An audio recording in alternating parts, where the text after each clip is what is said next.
you so much for having me here. It's been a while. I know, I think it was 2 years ago, my aunt and uncle, Larry and Penny Elford, they're on the organizing committee of SACPA, and they said, you know, we were together and we were talking about, they asked me about my job, how it's going, and they're like, man, you know, this would be such an interesting topic to bring to SACPA, so you should really come. And I'm like, yeah, okay. And then it never happened, but now I'm here, and it's funny, talking about my job and what I do is a little tricky. I know my mother-in-law has said in the past, geez, I wish you were a teacher or a nurse, because when folks ask me, what does your daughter-in-law do?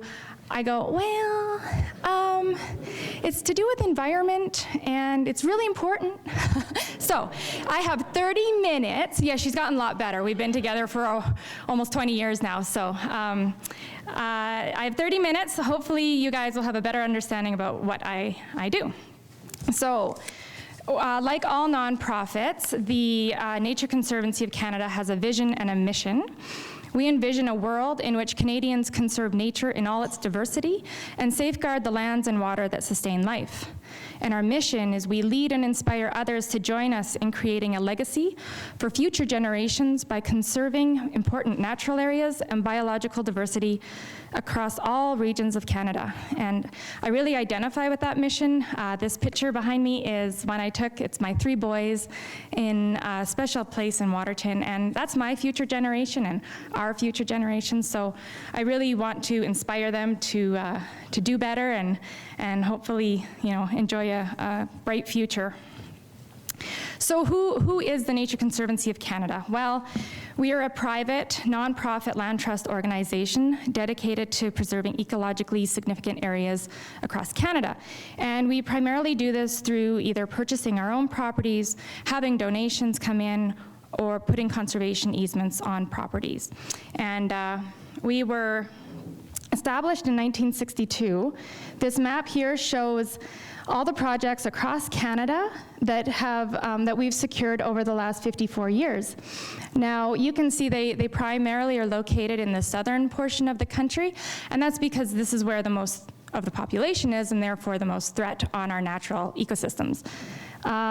We have protected over 2.8 million acres of land over the years, and we have over 180,000 supporters. We do this great conservation work by the amazing fundraising efforts that NCC endeavors in. So we have been a part of 2 of the largest fundraising campaigns for conservation globally. From 2007 to 2012, we raised over $500 million for conservation. And the current campaign that we're in right now, our goal is $625 million by 2020, and we are very close to achieving that. So if you do donate to the Nature Conservancy, you should feel good. Your money is going to something really special, and we get work done on the ground. So that was Canada. I'm gonna zoom into Alberta, because that's what I know the best. And we talk about settled areas, and that's where human population is, and that's, like I said, it's got the most threat. So this is the settled area of Alberta, Edmonton in the north there, going right down to the border. And you can see the map on the left, I think it's your left, yeah. It's all green, and that means that's biologically intact. So not a lot of human disturbance. This is taken in the early 1900s. And if you jump over to the map on the right, we're looking at 2002, there's not a lot of green left, is there? And it's alarming how much has been humanly altered, whether it's oil and gas or farming, agriculture, that sort, urban development. We're losing a lot of our natural spaces. And I'm gonna focus a little bit more now on the grasslands of Alberta. So we have what's called the Northern Great Plains, we're at the northern end of the Northern Great Plains. It extends into the United States, but it covers in Canada the 3 prairie provinces, Alberta, Saskatchewan, and Manitoba. And the map on the left shows it's from 1850, and you can see again that green space is intact natural grasslands, so unaffected by human interaction. And if you move to the one on the right, there's not a lot of that green space left. The red indicates human-altered landscape. And I know when folks hear the most endangered ecosystem on the planet, they often think of the rainforests or the coral reefs, but in fact, we're sitting in it. Our grasslands are disappearing at an alarming rate. And that's why the Nature Conservancy feels so strongly in the work that we do. So in Alberta, like when we first started, we wanted to protect everything, so we worked all over the province. And then over time, we decided we needed to make a more focused effort. And so we delineated the most ecologically significant areas, and we call them our natural areas, and that's where we focus our efforts. Each of those natural areas, you can see they're bordered in the different colors. Each of those has what's called a natural area conservation plan that we develop, and it helps guide our actions, like this is how we're going to achieve our conservation goals. They also come with a natural area manager. That's me. So I manage the prairie grasslands in the bottom in that yellow area. And primarily I manage all the properties that the Nature Conservancy owns, and I also work with the private landowners that we have conservation easements on. So how does NCC do all this conservation? Well, we have many tools in our toolbox, and for today's presentation, I'm really just going to focus on the top two, fee simple and conservation easement, but we also use subsurface rights purchases and transfers. We have a stewardship endowment fund that supports our important work on the ground. We rely heavily on community involvement and partnerships, and we educate the next generation and folks like you to help us with our mission. And we also depend on our government and corporate partnerships. So I'm going to jump right in and talk about fee simple ownership. So fee simple is just another word for owning your own land, and NCC acquires land either by purchasing it with our own fundraising dollars, or we have it donated to us in the form of, like, maybe it's an estate or somebody leaves it in their will. Who knows how we get it, but when we do acquire it, we are the landowner, and that we have the same responsibility that any landowner has.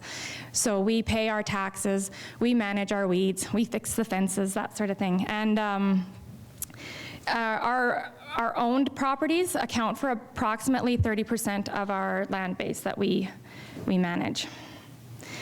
And right off the bat, when we secure a property, we want to know as much as we can about that property. So we'll go out and we'll get a baseline inventory done. We want to record what species are present and what is the range health and the riparian health.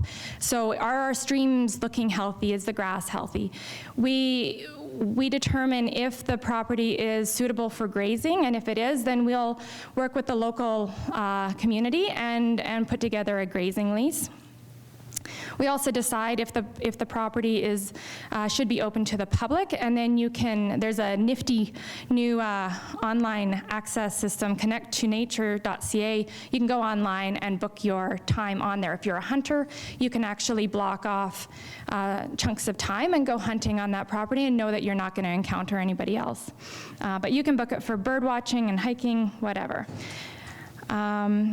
And we understand, we recognize that purchasing land is expensive and it's a lot of work. So we depend primarily on our leaseholders and our volunteers to help us, I guess, just manage our properties effectively. This is probably one of my favorite pictures in the middle here. It's one of my leaseholders on a property on the Milk River Ridge. His name's Roger Thompson, and this is the first day I met Roger, and he took us for a tour of one of the properties, and we're going along and riding, and all of a sudden he stops, he gets up and he reaches out and he whips out of his holster some herbicide, and he sprays that weed, and he was spraying an invasive plant called hound's tongue, and I fell in love. I was like, okay, Roger, you and I are gonna get along just great, because we rely on people like this who are on the ground constantly looking out for these sorts of threats like weeds. And then also, so when we put a management plan on the property, we want to make sure that we are being effective. So we try to plan for 5 years in the future, and in doing so, we have to monitor to make sure are the goals that we're putting out there, are we achieving them? So how is the health of the range? As you know, were our grazing, our stocking numbers appropriate? If not, let's make some alterations. Is our weed management plan being effective? Okay, so the next tool here that we have, just gonna get some water, is what's called a conservation easement. This is probably the tool that we use the most. And it's a little bit more complicated, but it's pretty, I'll try to break it down for you. A conservation easement is where we work with private landowners to enter into a voluntary agreement. So we purchase rights to ensure that the land is not developed further. And so what that means is, in this agreement, we set out a series of restrictions on the property. So typical ones will be no more subdivision of so you can't just break up your ranch into multi-parcels, no more development, no big houses, roads, that sort of activity. If it's a grassland property, we would say no more cultivation. If it's a forest property, we would probably say no more timber harvest. And so it's just a series of restrictions on that landscape. Now, why it's so effective is that it stays in perpetuity with the property. So it travels with the title. If a landowner were to sell his property, he can do that, but the new landowner coming in has to then abide by that agreement. And so you can't sell your easement, you can't dispose of it, it's there forever. And why would you do that, you ask? Well, because yeah, I know what you're thinking. It changes the value of the property, and for sure it does. But in most situations, the landowner is compensated. So NCC will pay the landowner for putting the easement, for the value of that easement, a portion of it, and then there has to be a donated component from the landowner. So he'll donate a portion, and he receives a tax receipt that he can then use for his taxable earnings, like farming or recreational properties, that sort of thing. Okay, so after we put an easement on a property, we then have to do our monitoring as well. So we want to make sure that that landowner is living up to his end of the deal, because it's a legal document.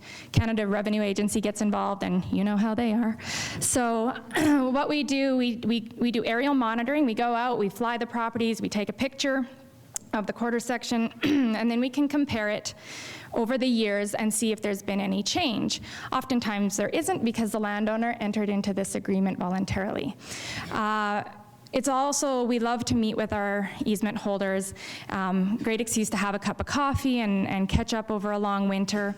And then we find that easements, it allows the landowner to access some opportunities, either just with having a connection to staff and our knowledge about range health and species, that sort of areas of expertise. But also, we have a phenomenal volunteer program, so we can, if they're having troubles with a weed issue on their property, we can get our volunteers out and help them out. We can also hook them up with different granting options, and we form a real tight relationship with these landowners and help them best steward their lands. And I did mention that education is one of the tools for conservation that we rely on as well. NCC is very proud of the conservation internship program that we offer.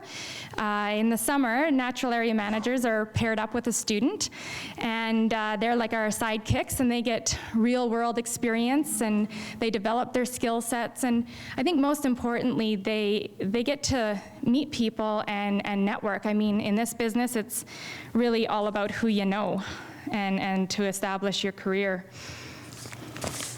And then, like I mentioned before, we have a phenomenal volunteer program.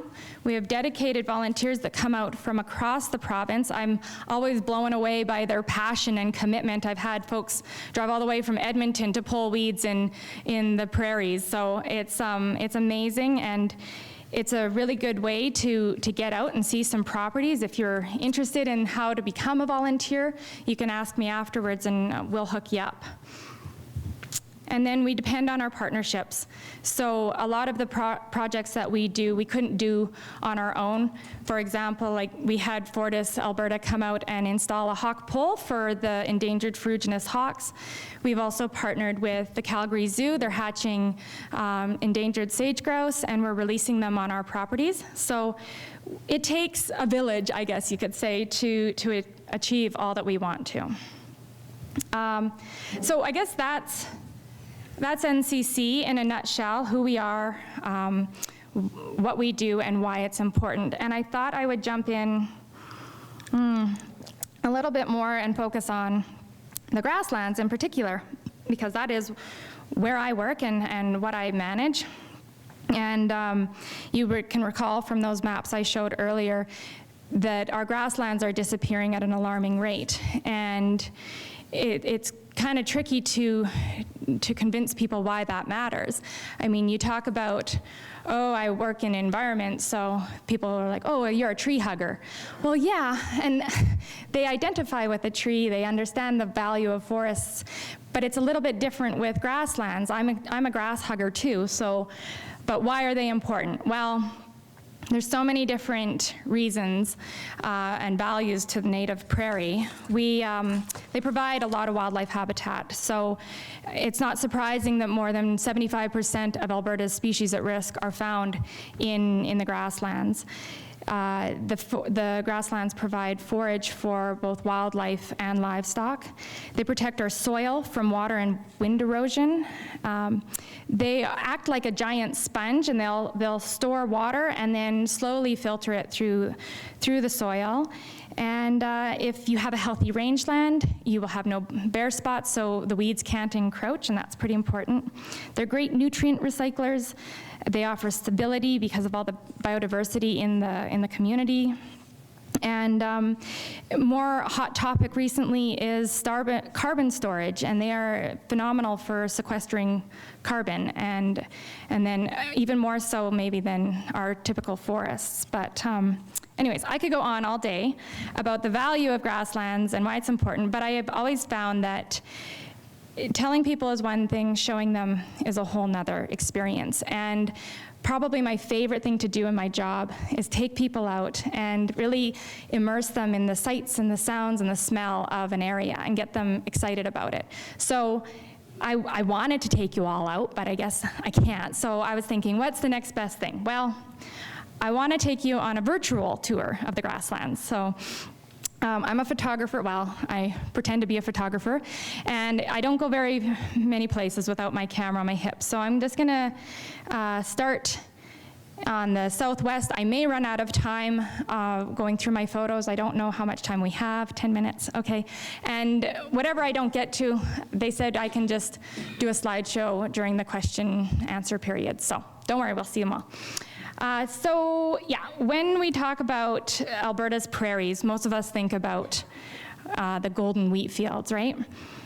But I think about this, and this is the Milk River Ridge, and this is what a native prairie ecosystem looks like.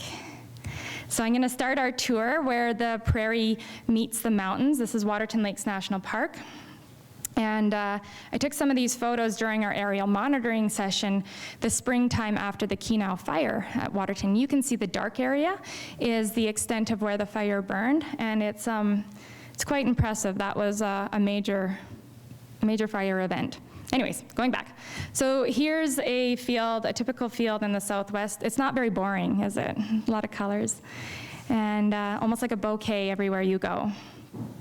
I'll just go through and maybe name some of the species for you. So sticky purple geranium. We've got shooting star. I know Cheryl Bradley's in the audience, so she's gonna be like pretty critical. She's our botanist for, I don't know, this is making me nervous. We've got the willet. It's funny, if you hear his name, he goes, pill willet, pill willet, pill willet, in the field, so that's how you remember it. Family of buffleheads. We got our black-capped chickadee, mighty chief mountain, mountain bluebird. And then this is the grasslands, fescue grasslands. And you can start to see some change in the colors and the shapes of the grasslands. It's a sharp-tailed grouse. As you move from west to east, wouldn't be a prairie walk without a prairie crocus. Got common redpolls, a little close-up. This is a group of migrating trumpeter swans and tundra swans, so kind of neat to see them together. Of course, they're cute little porcupines. If you go down into the coulees in the winter when the leaves are gone, then you'll get a really good opportunity to see them. Bluebirds. Prairie storms, they're so dramatic. This is a tree swallow. I don't know about butterflies, so it's just a pretty butterfly.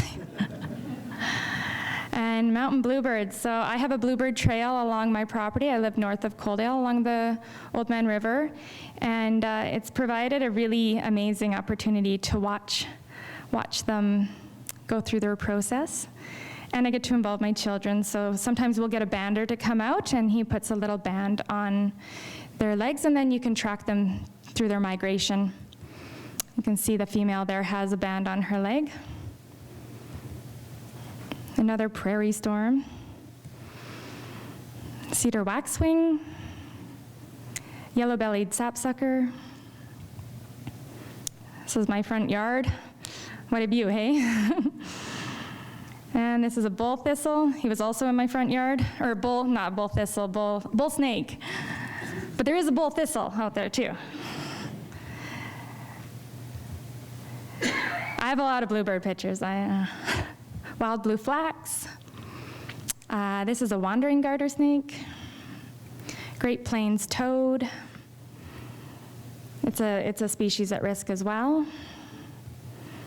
And eastern kingbird. Prickly pear cactus.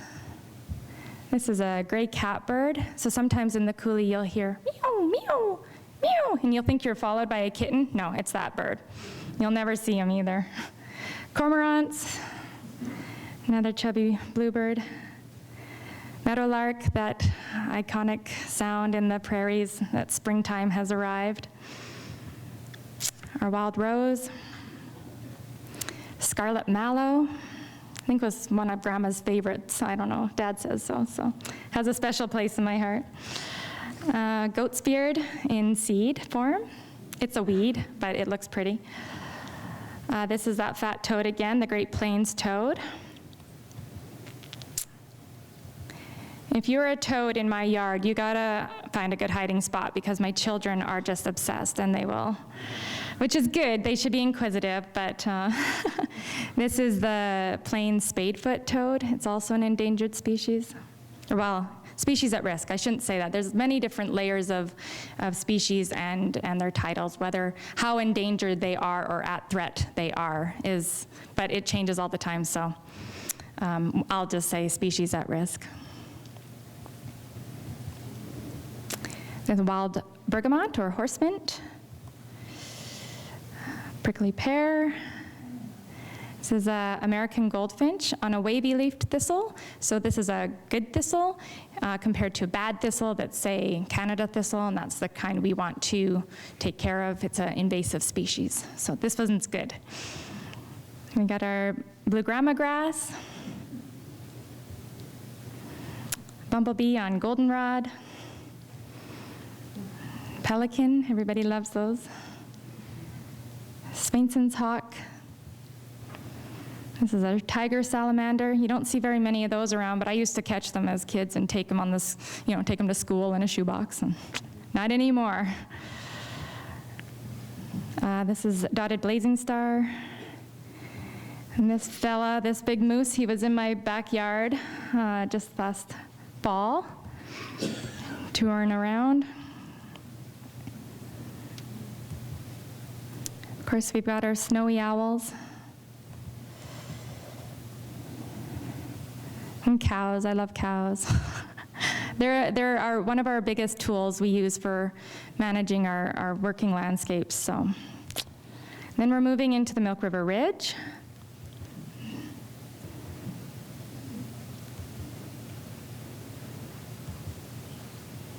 bald eagle, our northern pintails. This is American avocet. My kid on the sandstone. This is a butte primrose, and actually they change color. They turn a little pink as they age, which is quite neat. Got alkali cordgrass. More horses. This is rough fescue. This is the queen of the prairies. So she's a really important grass species. Her roots extend way down into the soil, and they function as a really important forage for wildlife and livestock as they keep their nutrients well into the winter. This crazy colored thing, I believe, is called a Nattell's blister beetle. If you touch it, it kind of can give a blister if it's, I don't know, it probably secretes something bad. We've got a fuzzy yellow-bellied marmot and yellow umbrella plant, and then the North Fork of the Milk River is flowing in the background there. Another bald eagle. Blue-eyed grass is one of my favorites. It looks like a grass, but it's actually a forb, and it's so tiny, delicate. Stone crop, it's another tiny little plant. This is our endangered fruitionist hawk. It's endangered in the province of Alberta. And we own a property out on the Milk River Ridge that actually has a really healthy population. And they nest on the cliffs of the sandstone. And it offers us a neat vantage point because we can actually peek over the cliff and see how the nest is doing. You can see the height of that. It's probably as tall as I am, or taller. And the species at risk biologist thinks it could be anywhere from 80 years old because they just keep building on top of it. And I don't know how it survives the weather and our storms, but it does.